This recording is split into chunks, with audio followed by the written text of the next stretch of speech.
Alright, YouTube, today's meme is, of course, Trump appears not to want to shake Angela Merkel's hand. First meeting with Angela Merkel, the Führer of Germany, and Merkel sort of leans over, is like, oh, should we shake hands and stuff, for the press. The press is like, oh, are you going to shake hands and get a photo op? And Trump just sits there like he doesn't hear what's going on. He's just like doing that usual sort of smug Trump grin and doesn't want to shake her hand. I wouldn't want to shake her hand either. Angela Merkel is a symbol of everything that we're fighting for within this, within this country. A symbol of an out-of-touch, plutocratic leftist who doesn't listen to her own people, who loves censorship, who is designing an economy specifically to screw the productive classes, pro-welfare state sort of individual, establishment, very much so, as well as very much pro-displacement rate immigration. Why would he want to shake her hand? The only reason that he's even meeting with Angela Merkel is for sort of the diplomatic overtures of being present with somebody saying, hey, I'm able to at least tolerate this individual even if they're totally a lunatic, totally corrupt. And that's what Angela Merkel really is. Now, unfortunately, there's no relief in sight for the people of Germany. I'll state this. Unlike Wilders, who made gains, Le Pen, who will make gains and or possibly even become the Prime Minister of France. And of course, with the Brexit in the UK, things have changed there. Germany remains staunchly multiculti. That is, staunchly in favor of its own destruction as a culture. AfD cannot save them. I believe her name is Pietri. She's not going to win. She'll probably come in a distant third, maybe even fourth. Germany, essentially, their election there is going to boil down to, do you want communism or do you want socialism? Either way, you're going to get screwed. The German people at this point have shown they have no proclivity towards rising above the guilt-tripping and corruption of their establishment politics, and I don't expect them as a nation to survive for very long. I expect Germany will become the first civilized, industrialized state in the world to collapse. You may think that that's naive to think, oh, it couldn't actually happen here. Bullshit. Worse things have happened to cultures that were more stable than that of Germany. AfD can't save them. They're too far behind. AfD is like an election behind where Wilders is. So unless you think that you can wait another, 8 years to solve the problems of Germany before things implode there, unless you think that, you're basically already doomed. You'll have to undergo a revolution. I'm not sure how you'd do that. Or you'll have to deal with the same problem that you're dealing with currently. I wouldn't shake her hand either. I would not shake the hand of an intellectual pariah who is overseeing the destruction of her own people. I wouldn't even sit in the same room as Angela Merkel. I think if I were Trump, I wouldn't have even met with her. I would have said, oh, yeah, we'll reschedule it for a month for now. Yeah, sorry, Miss Merkel.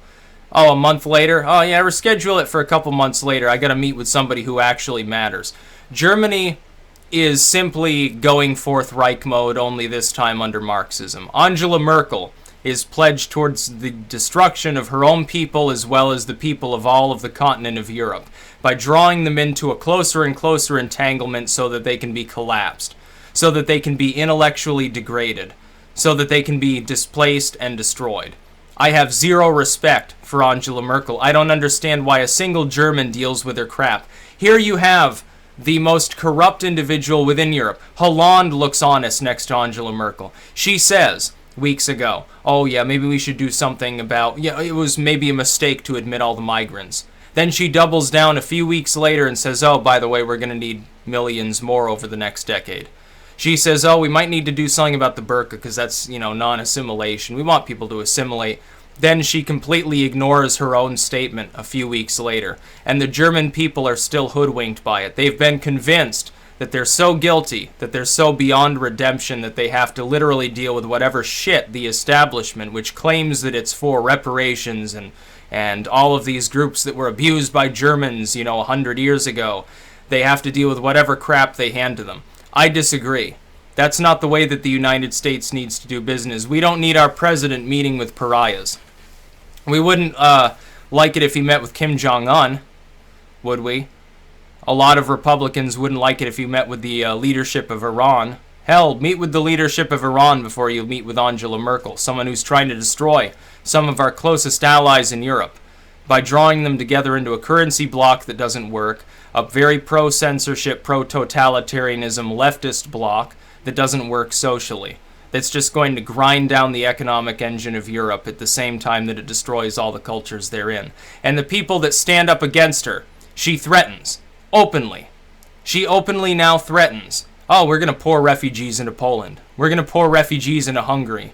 We're going to pour refugees into these countries that don't exactly like the idea of being displaced, because they know what it's like to be displaced. The Eastern Europeans already know. They already existed under the USSR. They've been through this before.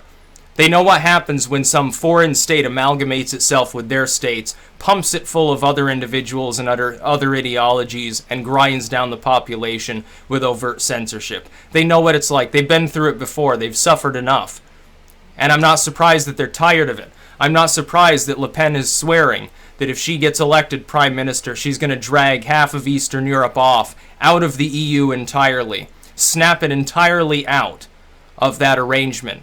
And if that happens, by the way, if Le Pen wins, if France leaves the European Union, if she gets her way, she'll become way more powerful than Angela Merkel has ever been. They'll be grabbing back their colonies in the form of partnerships. They'll be partnering with them instead, people who speak the French language. They'll extend their culture. The UK will end up partnering with the Scandinavian countries. Angela Merkel will be left with some of her vassal states. She'll be left oppressing the Austrians or the Dutch or something like that. That's going to be her power block. You'll get your German power block. It'll be where it belongs in cultures that are marginally German to begin with. But you're not going to be able to extend beyond that. And Angela Merkel sees that glowing prize. She sees Germany at the head of Europe once again without firing a shot through the European Union. We simply have to oppress people and censor people and browbeat our enemies and call them bigots or Nazis or something like that. And as long as we keep doing that, we can win. Germany this time will rule Europe. You will not succeed. The UK is already left. You're already breathing your last as a European Union. You've already lost. And now we look to France. France has a chance to liberate all of Europe. They have that chance now. The UK has already stepped up. Are the French going to decide that they also want to lead the charge in Europe against this kind of globalist corruption? Or are they going to sit back and they're going to keep the status quo, suffer, and watch Merkel dominate all of continental Europe? We wait to see that now. I hope that the French leave the EU. I hope that we can have our friend back. The United States, it's in our vested interest. We've been friends with the UK and France for a very, very long time.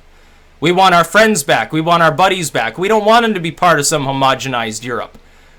We ultimately, we hope that they benefit. It's the greatest dream of most of us over here that the French and that the UK do well because they're such close partners. As far as Angela Merkel, she's frying out the culture of the Germans. It finally decides, yes, we're tired of war. It's not working. It's not going to be part of our culture. We want to build cool stuff and listen to krautrock and stuff like that. We want synthesizers and PhDs. We're not so much into bombing people anymore. They finally get to that point where they adopt that same quasi-pacifistic culture, where finally Germany is adding academic breadth to the world rather than just building weapons. They finally get to that point. What happens? Merkel takes over. A bunch of idiot East Germans take over and say, oh, well, now Germany's reunified. Let's just transfer it over to communism light. And then we'll take over anyway. And it'll basically be, if Hitler was a total social Marxist, what would happen under him? That's what Angela Merkel wants. She's as corrupt as all get out. I wouldn't shake her hand either, and I'm not going to blame Trump for not shaking her hand. People saying, oh, this is cringeworthy. It's not cringeworthy. It was a calculated decision. It's not like he didn't hear her. He sat there, she spoke fairly clear. Oh, yeah, let's shake hands. And the people of the press, oh, are you going to shake hands, get a photo op? No, he's not going to shake her hand. And I don't blame him. She's destroying Europe. Get Le Pen in there. Get Nigel Farage in there. Even get some of the establishment groups around Europe in there. And he'll shake their hand. But why would he want to shake Angela Merkel's hand? I wouldn't want to. She's the head of corruption of much of the world as far as our allies go. If you want to find other corrupt individuals, you can find plenty of tin horns that are more violent than Angela Merkel. You'll find plenty of people that are more theocratic all over the Middle East. You'll find people that are further left all over parts of Asia. But there's a difference. Those groups of people, where there's imperialism at all, they're suppressing less important allies of the United States. Some of them, they're not even our trading partners. When we look at Europe, we see the UK, we see France, we see Poland, all these countries that we get along very well with. And then you've got Angela Merkel. And by all rights, the German people deserve more than that. They shouldn't have to feel guilty for something that happened back in the 1940s.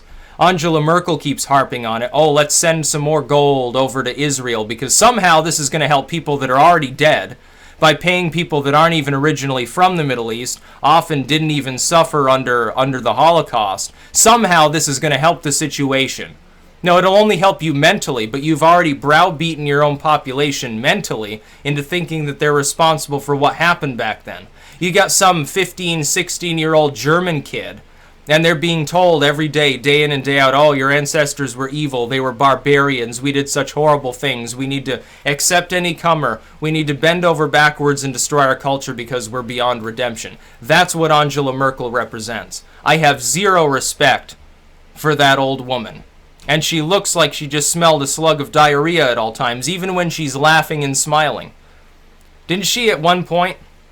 They were up on stage and Merkel's like clapping and everyone was clapping. Somebody got up there and handed somebody a German flag, and she took the German flag and quickly threw it off to the side. It's a perfect symbol for what she believes in. She doesn't want to be the leader of Germany. She wants to be the leader of Europe. She wants to be the leader of an empire that can't even possibly exist and will collapse if you try to impose it. That's what Angela Merkel represents. A dying system. An outdated system that can't function in today's world. All of these pipe dreams that are had by European pan-globalists, pan-nationalists, saying, oh, Europe should come together. Yeah, let alone, we've got totally different cultures, totally different economic situations. One currency isn't working. We've got different languages. People, they don't like it when lots and lots of foreigners move in. A few is okay, but then 100,000 people move in next door and they have a problem with it. Somehow that's going to be an empire, according to people like Angela Merkel. It's not going to work. The UK left it behind. They've gotten consent. They're going to trigger Brexit this year. They will be out of the European Union. They won't be joining you. There goes the second largest economy, by the way, in what would have been a European empire. The French are likely to leave. There goes the fourth largest economy. The third largest economy in the same vein. It's not going to work. You've already lost. Now all that people like Merkel can do is drag on the misery of other Europeans who they don't care about as they live in their gated communities with their armed guards, while disarming the population and making them more poor so that they become more subservient, more reliant on government handouts or on corporate positions. And therein lies the real secret. Most people in Europe, they either can't protest or do anything because they have to go to their fucking job because they gotta fucking work so they can fucking put food on the table. Or they have to rely on the government and they're not going to bite the hand that feeds them. There's the secret. That's what Angela Merkel wants for you. She wants you to be feudal serfs. Brute manpower and nothing more. And as for these migrants, the immigrant groups in Germany and elsewhere, why do you think she's letting them in? She's not letting them in because of any moral proposition. She's not letting them in because she feels guilty. She wants other Germans to feel guilty about the 1930s and the 1940s. She doesn't. She doesn't fucking care. She doesn't care if 100 million people die. She's letting them in to use as a political wedge issue and cheap manpower when she decides to expand the borders of a European empire. A true Holocaust. One that the German people will never live down if they allow it to happen. You need to try to get rid of Merkel. You need to try to vote her out of power. But I don't think it's going to happen. I think the German people in the long term are going to be the ones that suffer under her. Because France will eventually leave the EU. All these other countries. The Nordic countries will join the UK and form their own bloc. The French will take half of East Europe with them. Belgium, some of these other states, maybe the Spanish. They'll form their own bloc. You'll have part of Central Europe and you'll be left with that. And it won't work. You're not going to have any vassals. You're going to have one confederacy. And it won't work.